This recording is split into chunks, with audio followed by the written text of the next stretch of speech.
Hey guys, thanks for tuning into the Floating Podcast. Just want to take a second and say thank you for listening. And I want to point out how grateful I am that Shannon's willing and able to do this with us. She's been such a guide for me over the last several years, and she's helped me through some of my toughest struggles. And I really appreciate that she's sharing her gifts because she can only see so many people in person. For her to be able to do this virtually, I hope you can all benefit from it.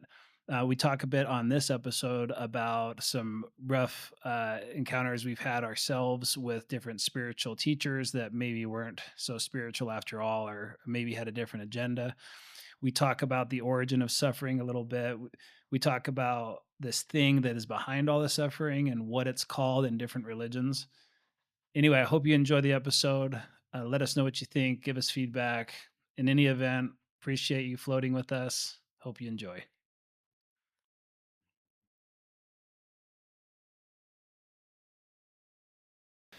So, the last 10 years, all the spiritual practices I've attended, I've seen a common thread that seems to happen with supposed spiritual teachers that's really kind of chapping me. And it's an archetype that I see happen over and over again. And there's local people, I've seen it happen multiple times. And the crazy thing is now this person, like I just found out someone the other day, it's the same thing. It has now done the same thing with 3 different groups of people, where it took one like foundational person, built a whole community, and then started manipulating the community, even the foundational person themselves, trying to talk that person into leaving their wife and vice versa. And then there's this crazy falling out. And then this same person finds another person, does the same thing. And then there's a falling out. And I've now watched one person do it 3 times. Yep. And I'm guarantee it's happened before that too. Yeah. And they're going to try to do it again. So when we're talking about this, I feel like you need to give a little bit more background. We're talking about somebody who's trying to lead and saying that they're doing it in a spiritual practice and in the disguise, I would say, of trying to help people, right, and liberate them. Where I feel like you should. Yeah. Okay. So for me, and I am ultimately grateful because everything works for the good. I mean, even these negative experiences work for the good. But for me, I was in a really rough spot in my life, and it really helped me to have somebody there to help me. And so when I got into some alternative therapies, some altered state therapy, my guide, or loosely people like to call sometimes our or facilitators or something. I cannot stand when I hear the word shaman because I feel like it disrespects the actual shamans. And I've only had the opportunity to meet one down in Argentina that was about the most incredible lady I've ever seen. But anyway, there's a bunch of people facilitating and therapizing society, and they're using psychedelics, or they're using uh, they could be doing Reiki and stuff like that too. But there's always this thing, and I didn't realize that, and it's a common thread that happens everywhere you go. But as soon as someone has a mechanism that means there's some sort of like power, or some sort of advantage, people always tilt to abuse that towards their own personal gain and power. That obviously, I mean, that happens in businesses all the time. And I really just do not appreciate the saying business is just business, because it's not. And it is more offensive though to see in a spiritual space that, like, let's say you're providing a service, and let's call it, I don't know, coaching, Reiki, whatever, and you get this intimate relationship with these people, and they start, instead of looking to themselves, or learning to listen to their intuition and being in an empowered state, they sort of start looking at this person that's helping, yeah, probably has access to some sort of spiritual gift, or at least knowledge. And then they start trusting that, and then taking their sovereignty away from themselves and putting it onto this person. And multiple people do that, and it seems like as soon as that happens, it tends to tilt towards that person with all that power starts manipulating it for their own personal gain. So for me, I went and worked with the lady for, and right when I found her, she had had a big falling out with this group she was with, and they all started saying really bad things about her. And I was like, I'm not going to just buy into what they said. I even they invited me to a barbecue. I took her with me because I'm like, well, of course I'm going to bring a guest. And then I go show up to the barbecue, and they're just like being mean to her, berating her, and I'm like, dude, what's wrong with these people? They're messed up. So then I was like, okay, then, and she was saying all these bad things about them too. And so I didn't want to pick sides. But after I saw them kind of mistreating her, I compassionately was like, oh, you know what? Forget those guys. Let me build a new circle of friends for you. I get my family, I get my friends, and we did have a lot of productive experiences, and we did a lot of group, activities, and built this whole like thing. But little by little, I started noticing that she was doing these weird things, like our group text became like her tribe. She put her name on it. And then she started, I'd see her talking bad about other people all the time, or not letting certain people in the group. She's like really defensive, almost like she's got a proverbial stick in her hand, waiting to whack the shit out of somebody. And it kind of made you feel uncomfortable when she would do it, or you go out to dinner and she'd be like super rude to the waiter, or like, and you're like, it made you uncomfortable because like here's this person that I revere this way, but this is this person that's acting this way. Right. But somehow in naivete or whatever, you brush it off. And what ultimately ended up happening is as soon as I started seeing enough of it to where I didn't tolerate the kind of mistreatment towards myself from her Yeah. or the people, as soon as that happened, she turned, and it was crazy. And so then, and it happened similar to that other group where it ended up starting this like domino effect where the whole group had this crazy falling out, and everyone started talking and like, oh yeah, she's been telling your wife this, she's been telling me this. She was trying to, talk to some multiple relationships into like getting divorced and all sorts of crazy, some stuff that I can't even verify, and I'm not going to say because I don't know um, for sure all the details. But then so the cycle repeats itself, and then I saw it happen again with this. She went and reestablished herself around another person, and then just like clockwork, the same thing happened. So now I've watched this pattern 3 times, and again, I'm grateful for it because I feel like when you join a religion, even, and you start putting, as soon as you put your authority, even when we founded this country and we're like, we want someone else to be in charge of justice. We want to put authority outside of ourselves to maintain the peace. You grant the special thing to like a government, and then you kind of don't think about it. Totally. We And do that in marriages too. yeah, marriages. You give away your sovereignty, and then all of a sudden, this government's metastasized. It's Yeah. it's funneling billions of dollars to their friends. It's freaking screwing everyone over here and there, getting into these wars to feed the businesses of their friends and all this crazy stuff. And then in the religions, the spiritual side, it's the same damn thing.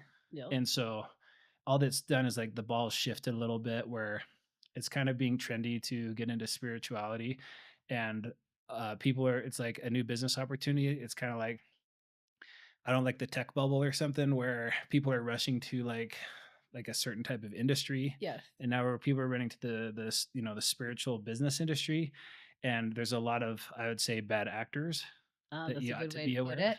Yeah. Yeah. Good. So Well put. anyway, just I just that's been on my mind this week.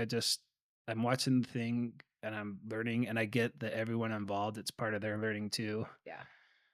But don't know like what you've seen, and you obviously being in that arena, Yeah. you have to be careful of it too because you have clients, you got all these clients that are coming to you and they're needing access to their intuition. You are ultimately working to empower them to access their own intuition. Yep. Now, if you didn't want to do that, let's just say you just you could charge crazy sums of money and say, "Hey, everything before you make any important decision, run it by me first." And and you could just sort of like extract that is as much, that's one pathway that you could do. Or you could do what I love, and I know that you do, which is you turn it back to the clients to learn themselves, empower themselves. The goal is actually for them to be well Yes. and not need to bother you all the time. Exactly. Yes. I always say at the beginning, my business plan wasn't that good. I was like, the whole point is I'm here to help advocate and bring you into your power so you actually don't need me down the road, right? Like, but in that, I would say, yeah, it's sketchy. I'm definitely in that field. I'm in a field where it's powerful, right? When people, you can take either angle, and I see it all the time. So, and when you're talking specifically, like in this realm, the realm that I'm in, of having abilities and being able to intuit things, a lot of times you're put on, well, it could either be taboo or put on a pedestal. But I notice one of the things a lot of times once I start working with people and things are kind of showing up to be true, and these things, a big thing I'm trying to do is not take their power. I'm trying to teach them to keep their power. Like, don't give it to me. I also don't want the responsibility, quite frankly, because if they give me all the power and things go down, then guess who they're going to hold accountable? Like, it's like, I really don't want that. What I want to do is help empower people. However, in the business, there are certain people, and when you start anything in power, anything, look at our politics. Most politicians get into politics to serve and then get corrupted along the way, right? What is the corruption? What's happening? It's entering into these power states where all of a sudden it's like, ooh, I have a little bit of power to control. And that gets scary. And so that requires coming to a place constantly of being humble and saying, even though I can see this, and it's a choice, like anything else, I would bring it back to that too, is it comes back to a choice. How are you going to utilize this? Are you going to utilize this power play to manipulate people for your own power? Or are you going to utilize this to help empower them for their own being, like to help serve them in the whole, right? So that is the thing. And we've talked about that. Just because you have abilities, and this one person you're talking about had some access, she wasn't utilizing it for the higher good though. And quite frankly, when I started coming in and getting involved with some of the aftermath of that, oh boy, I mean, I was livid and advocating, and like, and for you coming in too and seeing it and advocating, right? It was like, and it was lonely and scary at times, being like, this is what's going on, and being like, yeah, I can feel it, but she's able to manipulate really well, right? So that's another thing that's scary, is the manipulation. One thing I would tell you about most of everybody in that experience, though, was once I was working with them, at every time I could see in each and every one of them, there was a moment that something didn't feel right. And what they were doing was, instead of honoring that, then they would look over, and she had it real set up. She had everybody set up like a chess game. Everybody had a position. There were certain people put to be looked at. So it was like, well, if they're here, then it should be okay. Mm-hmm. She had certain people she was manipulating. I mean, there was multiple things going on there, and very calculated. And so in that too, she was like, almost every single one said, I felt uncomfortable. The other thing I thought was very, also, as people started exposing, it was like, kind of to your comment, it was like, I thought spiritual people were supposed to be nice. Yeah. Right. And it's like, yeah, they are. I mean, not in that stereotype, but meaning they shouldn't make you feel like shit. They shouldn't make you, like, going out, and manipulation is not a spiritual practice. That is not something coming into liberation. That is a control tactic. Right. So for me in this profession, I am very, as far as ethics, I am very, very adamant about it. And if I find out other people aren't doing it, I'm all about it, bringing exposure to it.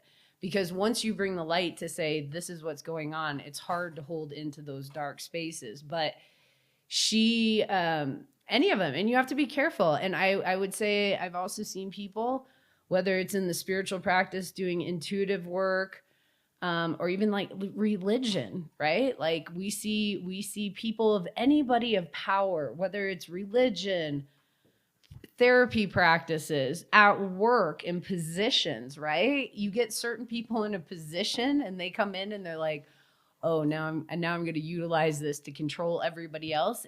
But then you get the people who come in there who are like, I'm really gonna take this and put some thought and consideration of how to lead in an integrous way, instead of trying to take power away. So But what I'm saying is for everybody, if it doesn't feel right, like ask yourself. And I tell people, even when they come to me, I'm like, if I am saying something that doesn't resonate, don't take it. Like, honestly, don't take it.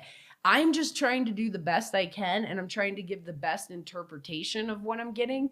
But that I'm also human. Like, I'm not going to be able to nail it every time. So Right. if there's something that's like not resonate, I tell them, I'm like, don't take it, you know? Same with books. I feel like when you read a book, if it's not, put it down. I think if you get into a book and it doesn't resonate, it's not vibing with you, then either you're not ready for it, or maybe it's just not right. Maybe it's not true. It's not reverberating as truth in your soul. Then put it down. Yes. And it should sometimes good things are a little difficult, right? Like, so we don't want to just be like, oh, but what you're saying, what I would tell you is that vibration, a way I would tell you energetically is if it's coming in where it's like, oh, okay, like I like it, feels good, but it's like a little tricky, I would continue on. And energetically, it would look like either two magnets coming together or opposing. Yeah. Like, you can feel that if you're like, no, thank you, not right now. And like you said, books or anything, there's certain times where you're like, this resonates with me and I'm ready to take it on, and other times not. So one thing, going back to what you said about manipulating and which is, manipulation is the expression of violence for the feminine energy, because the feminine doesn't have the same mechanisms to inflict damage as the masculine generally, if you're a female. Mm-hmm. So it is every bit as awful.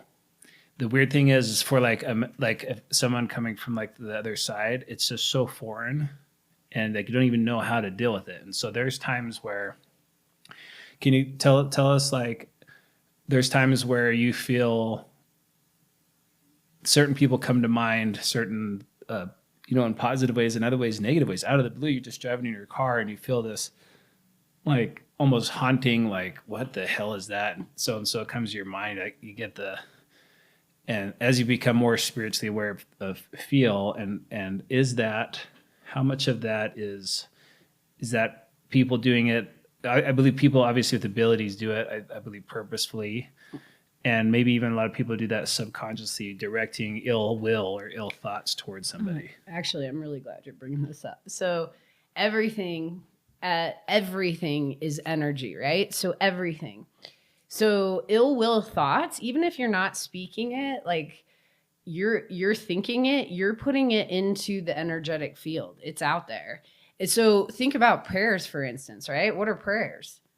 A lot of times we're doing prayers silently, and we're doing it in hopes or for somebody too, right? And so that is a positive. We're usually in hopes of like wanting somebody to have betterment or whatever that is, but that's a positive thought. Where a negative one, if you start having ill will, you're adding into the field, but not only that, you're poisoning your own energy field, which goes into everything. So that's why, like, it's really important, the more and more you become aware of things, to have positive thoughts, or more on, just on the positive, because everything goes into the field.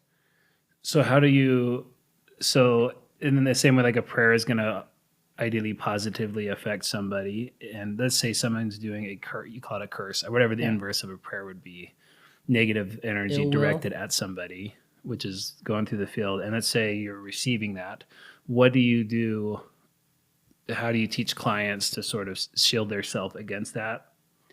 I tell them, I'm like, you know what I'm like, would you let that shit in your house? Like, the way the way I tell people their energy fields, I'm like, listen, think of your energy field or your beingness kind of like your house. Like, every time the doorbell rings, do you go and answer it every time? Like, if somebody was coming in and sending ill will or coming in to criticize you, would you let them into your house, kind of a thing, you know?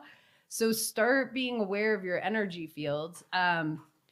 That too, some people are just not aware of it, right? Like, so they might not be realizing somebody's sending ill will, but like for me, I can sense it, and I block that stuff. I'm like, what I'll do is I'll flip my energy field, because I also don't believe in and that's something I've really learned, of like not going in and trying to like add more bad karma to it.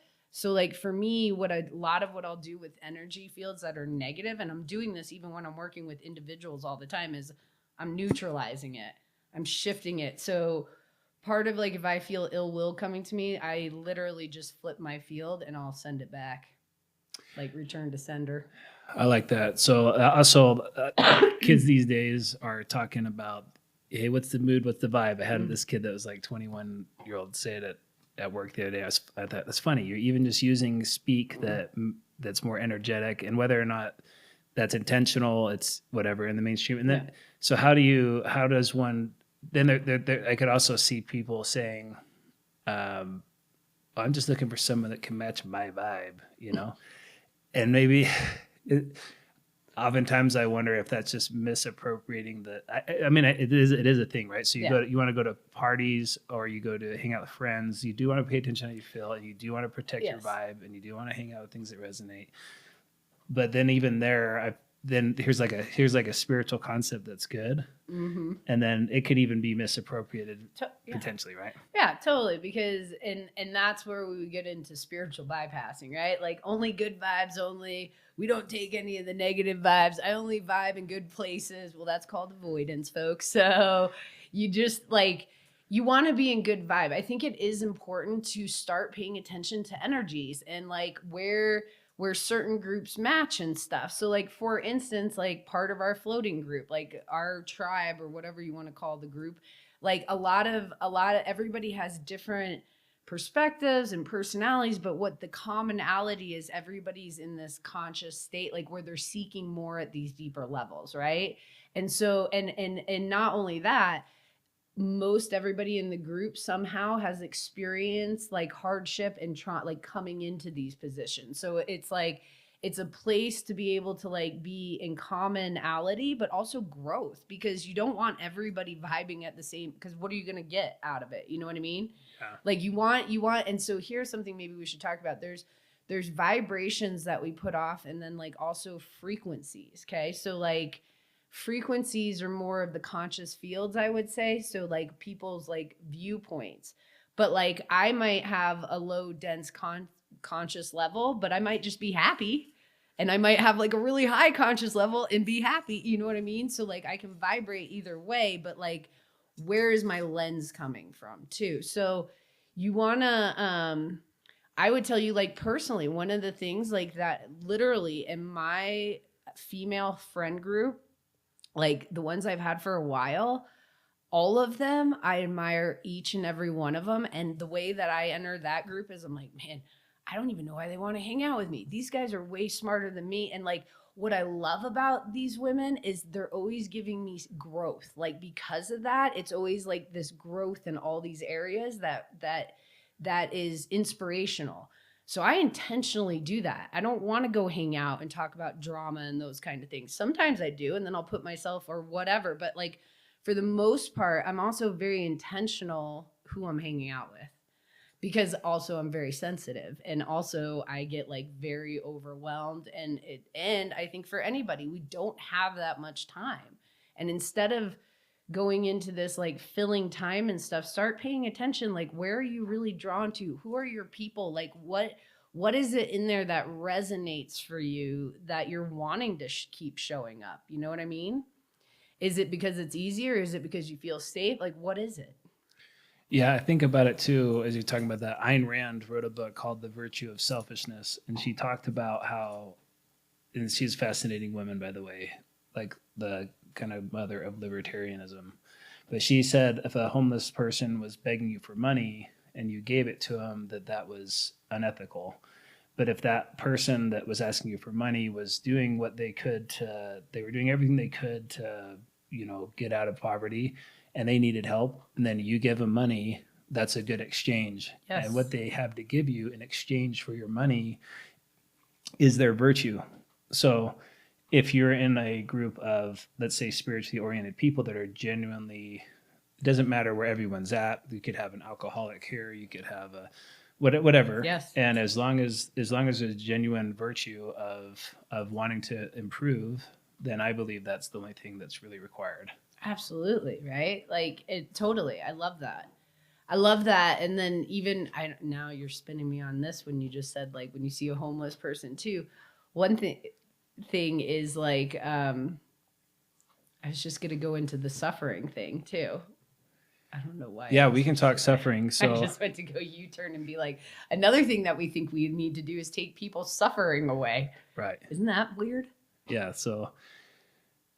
Well, not yeah. weird. So actually, it's very compassionate, but not. Well, yeah, but how do you take one's suffering away? How do you? Good question. Okay. So we talked about in our masculinity and femininity podcast where there's tender love, then there's this like narcissistic smothering indulgence of keeping somebody small and dependent on you, and disempowered to validate the need for your help. So you can see how like that's not bringing someone out of suffering, and like we've talked about, law of one is a catalyst for growth, or all sin is a catalyst.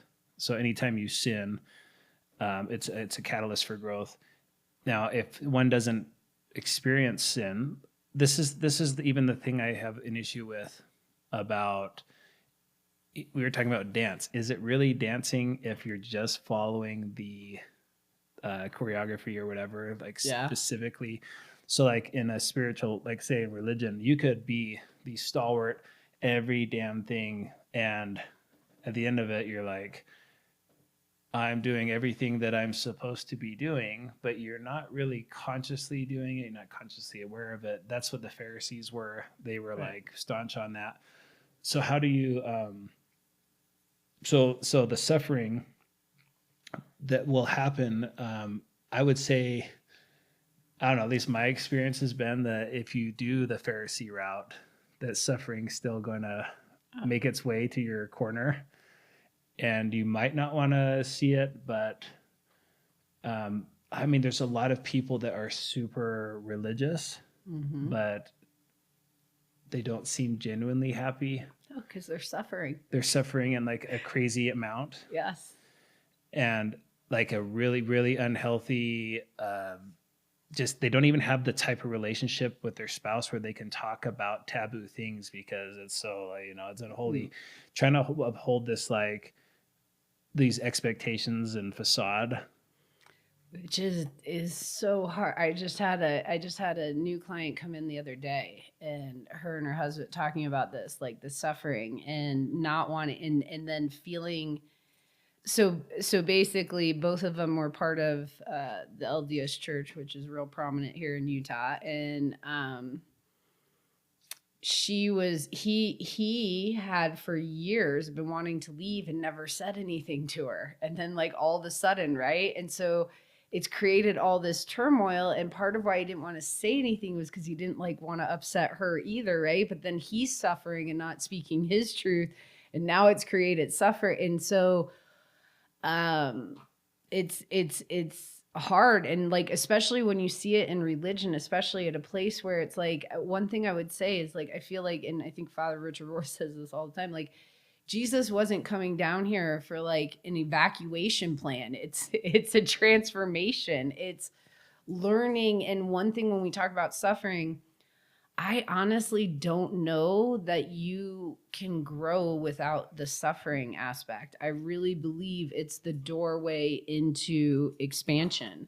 And without that, without walking through it, you don't grow. I mean, I could be totally wrong, but at least that's what I've experienced. That's what I witnessed from people.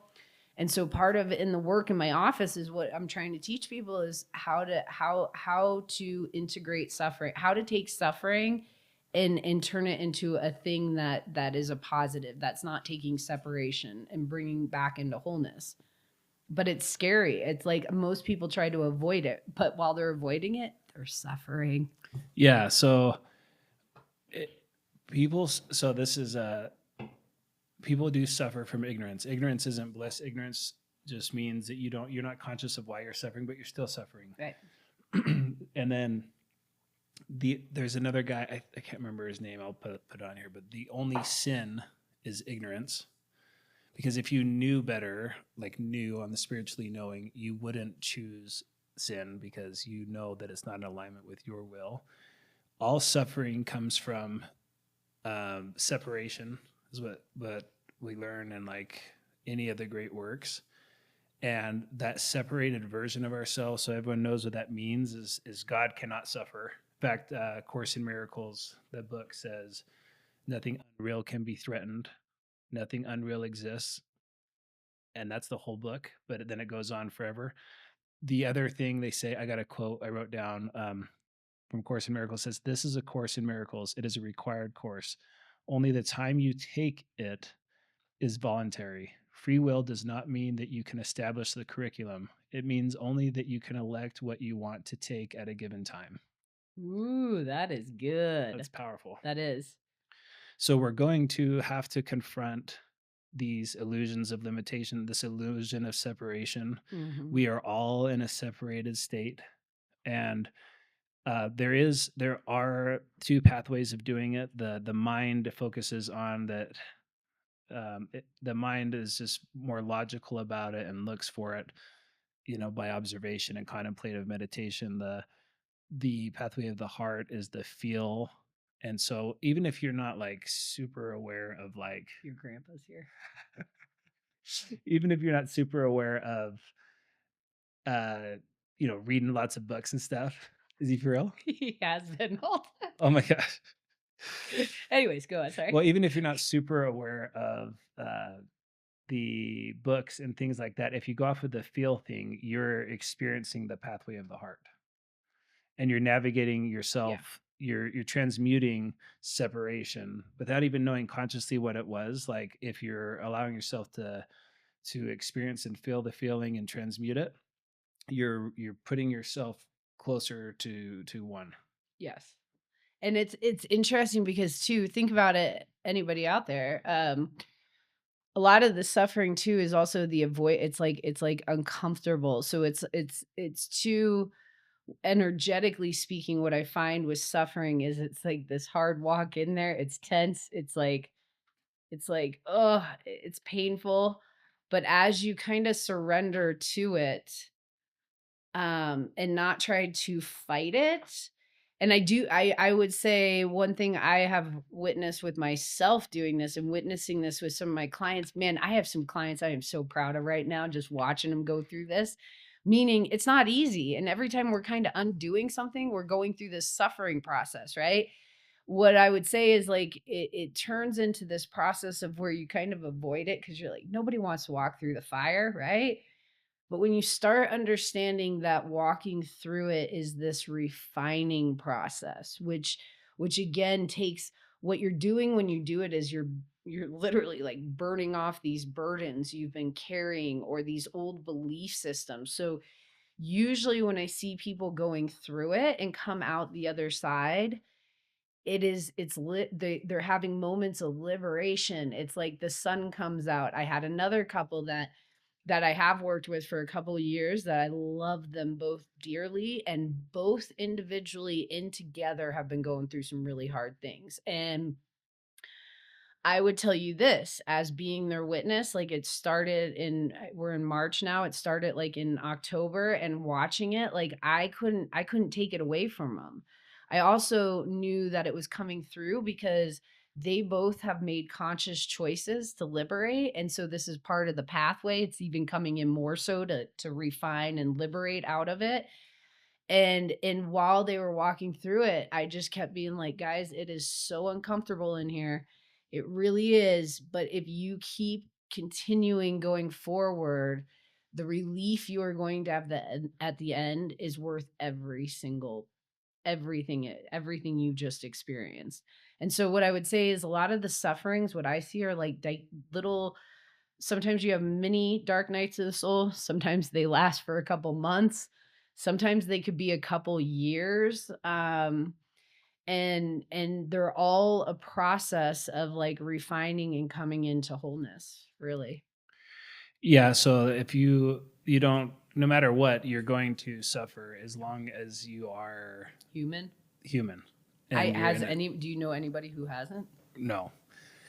And I and everyone I know, that's no matter how crazy the suffering was, and if they've morphed it into a catalyst, they've not only become a better version of themselves, But this is where the one core axiom that we talk about all the time is that, and the other way I saw it the other day was all things work for the good. Something like that. I'll post it too. But everything is working for your good always. Always. It's impossible. Nobody's getting random distributions of suffering. Nobody's getting random allocations of nonsense, even though, man, it feels like that. It really does. It really does. And it's really hard to tell people that when they're in it. So I just don't until they're out of it.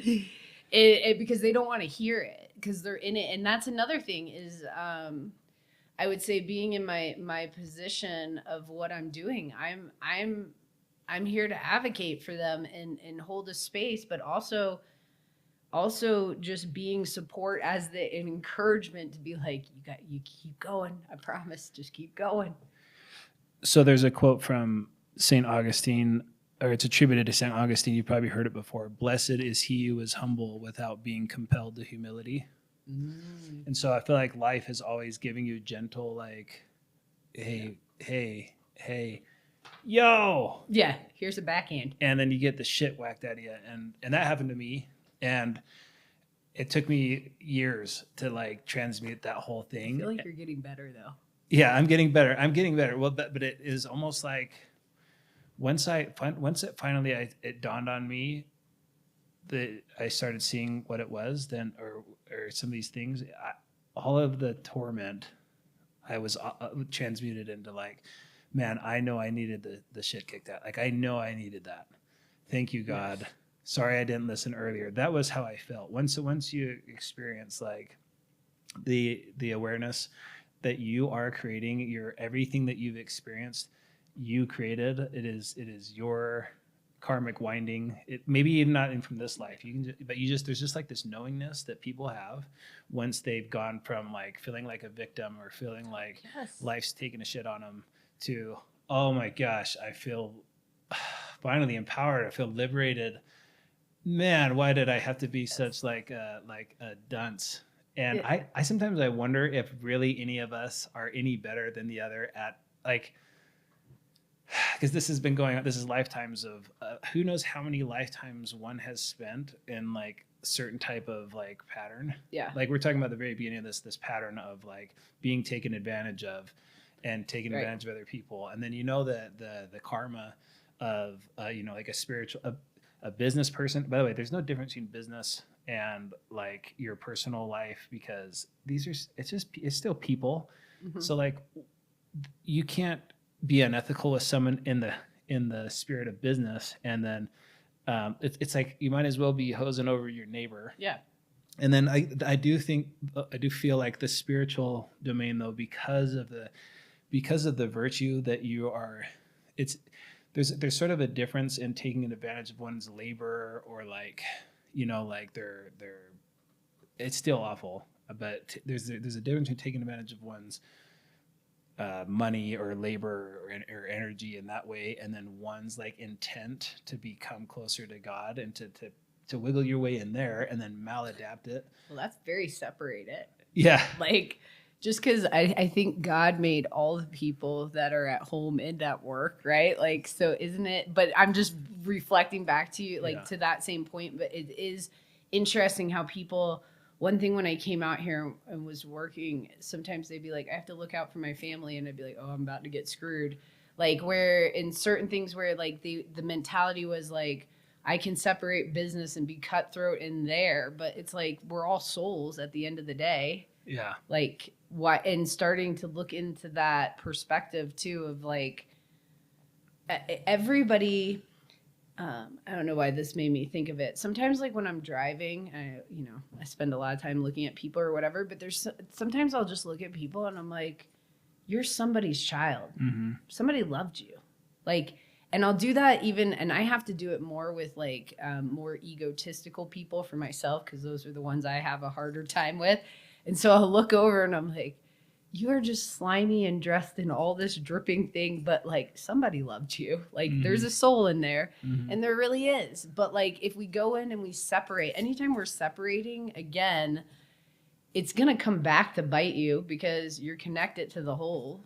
So Yeah. it's same kind of those negative thoughts. So if you go in with the intent of like, well, you're different, this is business, so I can play shiesty ball over here, Mm-hmm. and then when I go to church, I play good ball, whatever. Right. Like, guess what? God can see you everywhere, like, Yeah. too. But in there, it's just like, what is your end game? Because it's no different if you're having negative thoughts to somebody, you're actually poisoning your own well and everybody else's as well. Right.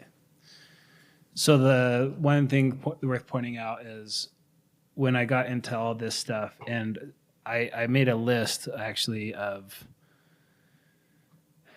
it's such a huge topic, and like it's hard to even know like what to we're just glazing over some things, but like this, if you go to the fall of Adam, when there actually the separation happened between God, and the suffering was made possible by this illusion that we are mortal, that we are limited, and that we are lacking.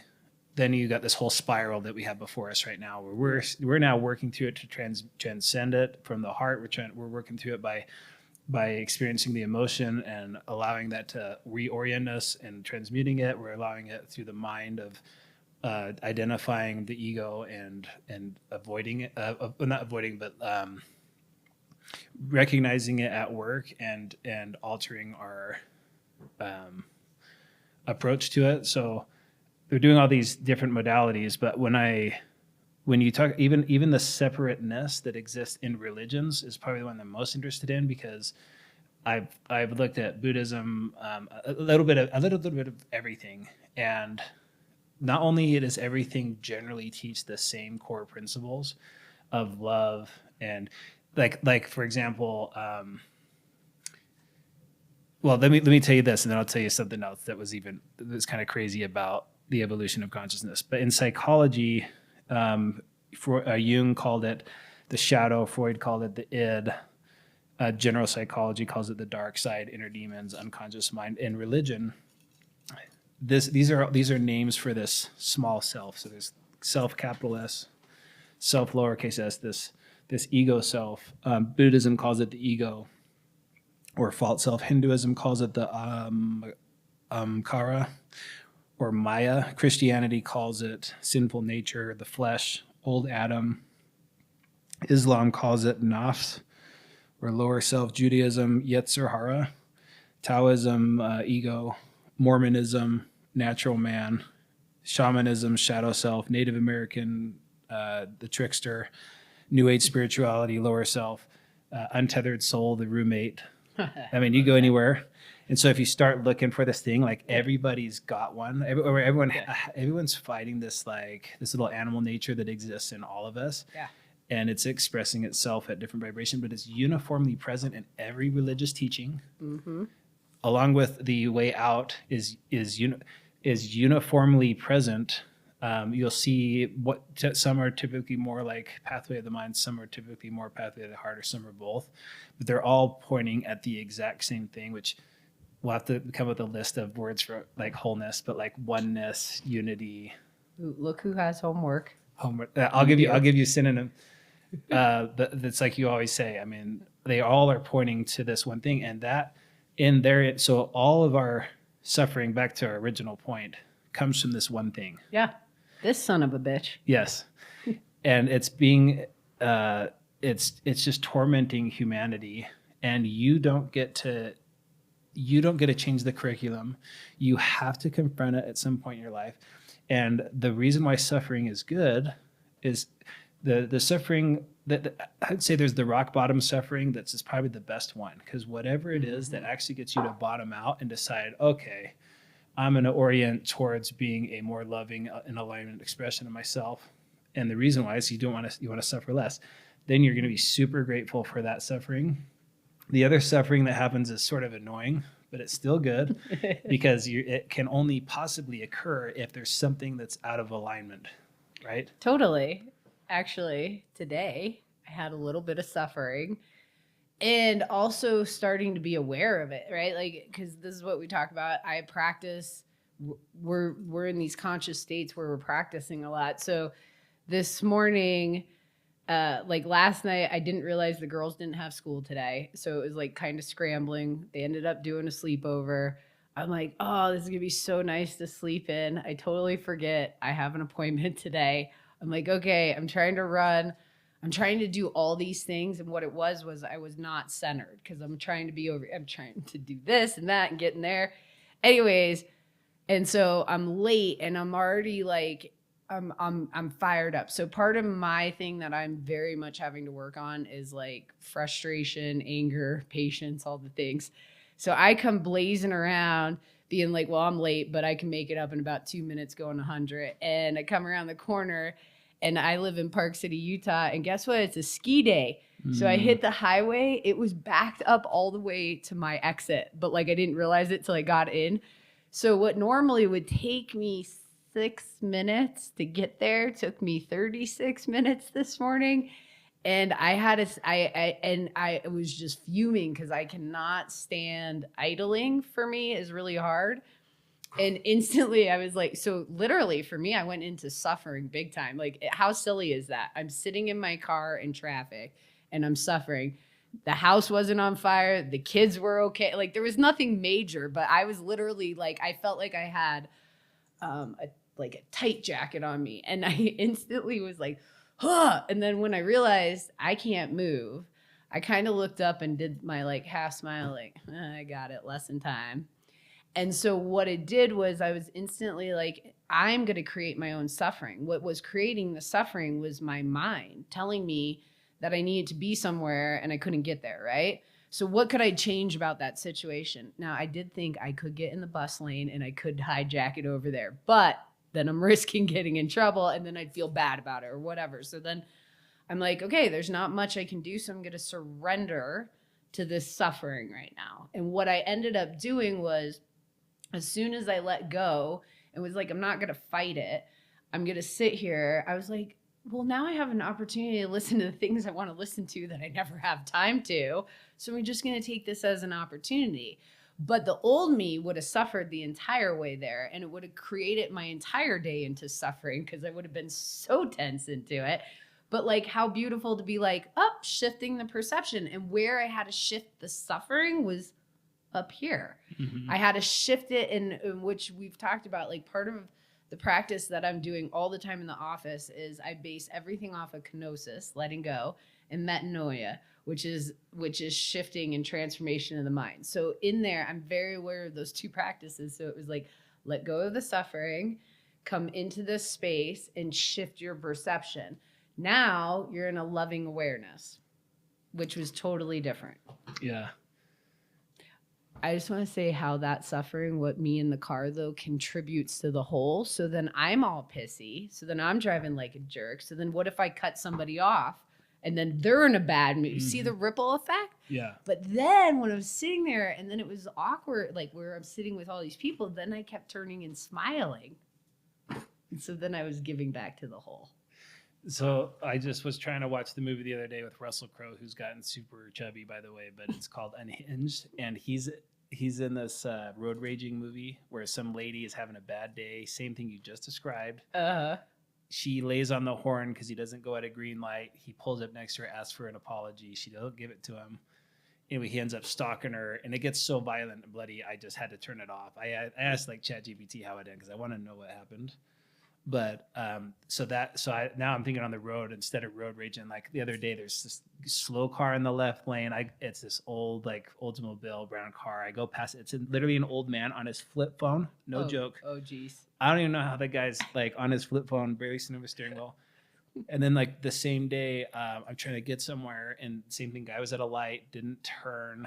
It seemed like the longest freaking light ever. And I'm trying to meet. I'm supposed to be somewhere. And then I go down this back alleyway, and there's a shuttle bus, and there would be a way to drive by with my car, but it was clogging the lane. A line full of cottons, really old people, lovingly called cottons, in their little like granny chairs, getting on this. But I'm not joking. I was like, this is so over the top, like such a joke. I'm like, God, is this testing? And I'm probably the most patient person alive generally, especially like when I don't like to be late. So that was like but I had to laugh. I'm like, this is There are no accidents. I don't know. I'm supposed to be learning God, but thank you for this ridiculous thing. It was like out of a movie. And I literally, the helper of the bus got out of the car, and I thought he was gonna like pull him aside for 1 second just so I could pass, but he just sat there with his hands in his pockets and he's just like watching. I'm like, dude, come on. Oh my God, I love it. Yeah, it's pretty. That's funny. what I'm always too, like, God has a sense of humor. Totally. Isn't it funny? Because it is, and it's like, and even in that, right? Like looking at your humanness. Well, I have to tell myself all the time, I'm like, okay, so what was the worst case scenario today? Like I was late, and what I was trying to do was multiple things, which wasn't working out for anybody really. So like, it's those moments, if you can catch it, it's like find the humor in it, like lighten up. It doesn't have to be this end all. Even in situations, I would say, even when the suffering does come in and it feels like the end of the world and it's tight and it's hard, it tends to not usually be that way. Like it's usually not. And when you come out of it, a lot of times it's this whole relief of like, and you're stronger because you survived it. And you're like, I just went and did something really, really hard. Man, I feel so much better, right? Which I would say are like mini dark nights of the soul happening. And like, that's what I was saying. Sometimes there's mini ones in the day. Sometimes they go for like a little bit of long periods. Sometimes they go for years, like experience. One thing I was reflecting on the other day. I'm like, oh my God. Talking about, again, just always being on the go and moving.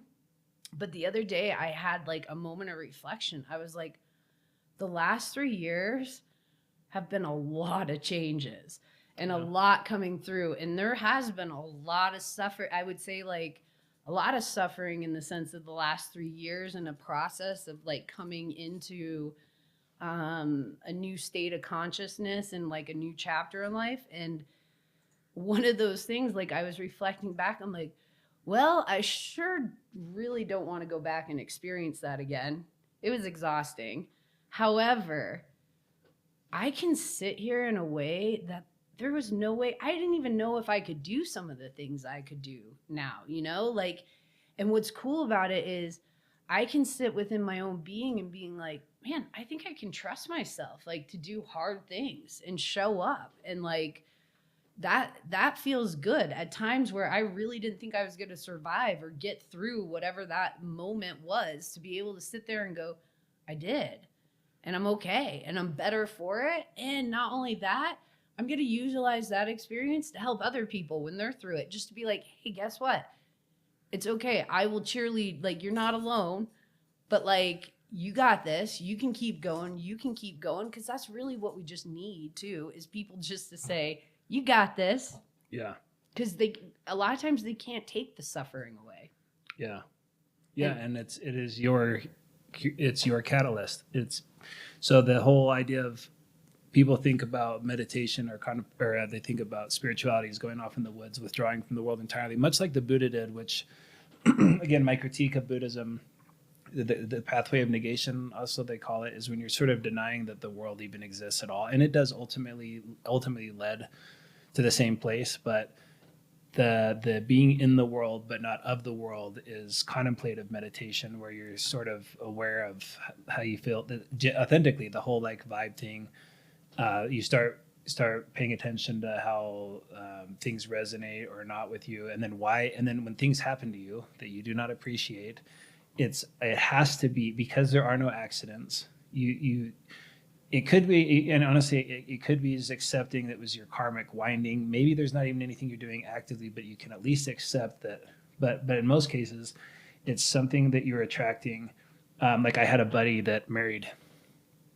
I feel like he struggled with self-confidence and insecurity, and he married a like cheerleader that was just, again, the type that would make you feel super insecure. Mm-hmm. And so you always see that like with couples too, is like psychologically we tend to attract like our worst enemy, and not only in relationships, but I would say like life in general. If you're really afraid of something, you're putting that out in the field, and it's going to say, okay, there's the sin. Yep. You're behaving in a way that's not in alignment with who you are. Let me return to you what you're putting out there. And And you see a lot of, people are getting into quantum physics and stuff, and this doesn't sound like so like out there anymore. But if you're experiencing at the same type of, like you said, you don't want to repeat that pattern again. But like, let's say, you have a partner that, I don't know, that physically abuses you, and then the next one physically abuses you, the next one physically abuses you. There's probably something that you need to look at and transmute such that you are no longer a match for that partner that's going to abuse you. Yeah. And that's and then that comes back to the fun old thing of it's a choice and coming into awareness. But and that's what I think sometimes those who are not in awareness, who are in constant states of suffering, not realizing that that it's actually a means to get out and expand into a wholeness state, right? So some people do repeat it over and over and over. But that's who's to say, excuse me, who's to say, though, meaning part of that repetitive pattern could be playing in somebody else's patterning of where they're needing to experience it. So that's where it's like, I can't judge it, meaning it, and that's where it has to ultimately be a choice. And that's where we, as people on the outside, can't take suffering away for other people. Right. It's part of their process. And as much as we want to do that because we love people, the loving thing, like it is. I mean, I know that sounds crazy, but suffering is the doorway to your liberation. Mm-hmm. Ooh. Aha. I like that one. Because I mean, I don't know another way. It's usually the doorway to your superpower, how you end up contributing the most in the world.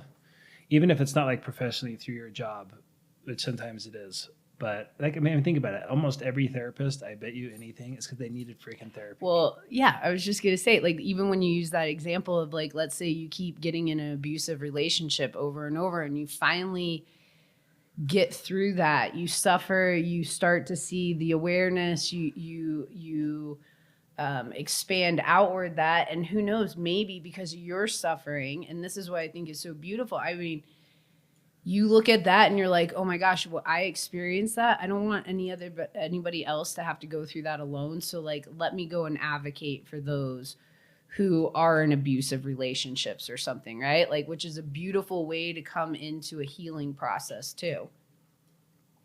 Which is different than the overly empathetic, which isn't empathy at all. It's kind of like savior complex, the idea that you're going to go and take on someone else's suffering. Like, that's not yours. It's not yours. And when you're saying that too, I was going to say a big thing I see is with empaths, because empaths are big feelers, and naturally by nature they're healers.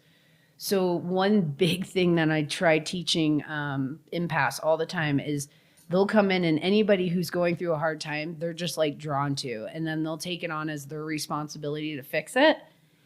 And so I teach empaths all the time. I'm like, listen, guys, you can't fix anybody else's. Like, it takes a village. Like, you can help support, and that's why we're all here in community, right? But ultimately, it's an inside job. So if somebody is sitting in suffering because they had, like, maybe they experienced a loss, a loved one or something, right? You ultimately really can't take that away. But what you can do as somebody to support is to send them and keep saying, here, I'm sending you loving support. Even that. What can I do to support you? I'm here. But not taking responsibility for their suffering because they can't do anything with it. And that's how the literal, like back to the beginning, then the same way you could negatively affect someone, I mean, more obviously actually in this case, that you positively sending prayers and support, words of encouragement, that's also good too. I'm gonna go in on this little tweak too, because this is something else I want people to be aware of. Sometimes though, when we're praying, we go in, we're like, we feel so bad for them. Yeah. Do not do that, guys, because what you're doing is actually sending more bad like energy, because you're like, sending pity. Yes, sending pity instead of they're gonna make it. they're gonna get out of this. Like sending. So when you're trying to send prayer, again, with any thoughts or anything, trying to come into a field of like seeing them in wholeness is the best thing you can do, because sometimes like sometimes moms are good at this. I might like where they're like, I just feel, oh, you are just going through the worst time ever. And as soon as I hear, then I'm like, oh, well, I should be a victim instead of like encouragement, right? But I'm just saying that because be cautious on the energetic fields. You always, if you're sending prayers and you're wanting to hope for somebody, make sure it's in the positive.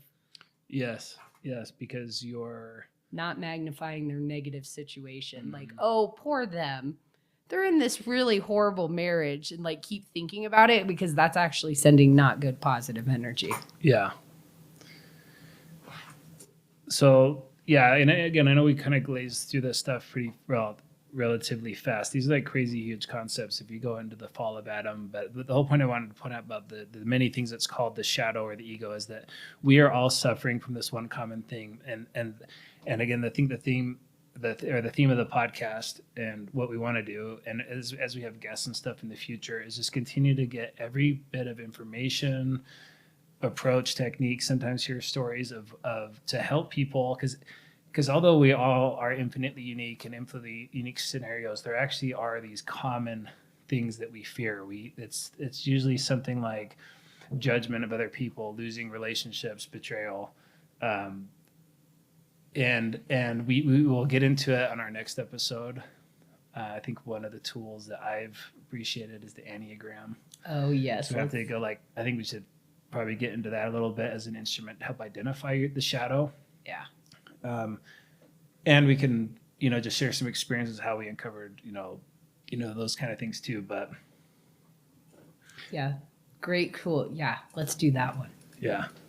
I feel like that is a great tool for people, and a great understanding just for your own individual self, but then like how you're in relationship with other people. It's awesome. Yeah. And you could be from any religion or atheist, or it doesn't matter really. I mean, agnosticism is probably the best place to start, because at least it's an honest position of not knowing that there is or isn't a God. And that's probably a good starting block. Maybe atheism's a little tougher for the stuff we talk about, but if you can at least start with a genuine interest and looking at this stuff, the goal is to feel better. Oh my gosh. It's crazy. Suffer. Just to feel good. Yeah. Feeling good is different than happy too, because I think a lot of people are trying to find happiness. Like that is an emotional state that's like fleeting. If you can get into just feeling good, like an overall, it feels good. It's just really lovely and nice. At least a command of your life where you feel like, even if the suffering happens, like we said, happens, and but you're in an empowered position knowing that, oh my gosh, this is great. This person's really testing my anger. Right, exactly. And the thing that I've thought for years, and I feel like it's true, like a dumb example is like I did like a keto diet for a few months, and then the idea of sugar just is almost like, it doesn't even, I don't know if the microbes in my stomach went away, but candy it's not even like hard to pass up on candy. And I feel like a lot of the things that we are working on or towards, once we actually do transmute them, then it's like the same thing. It's not, I don't think everybody wakes up every day fighting every one of their demons. No. So if like a demon's presented itself, it's like, okay, this thing we can stuff into the unconscious and it's going to haunt us. Mm-hmm. Or let's put some sunlight on this mother effer and yes. let's transmute it.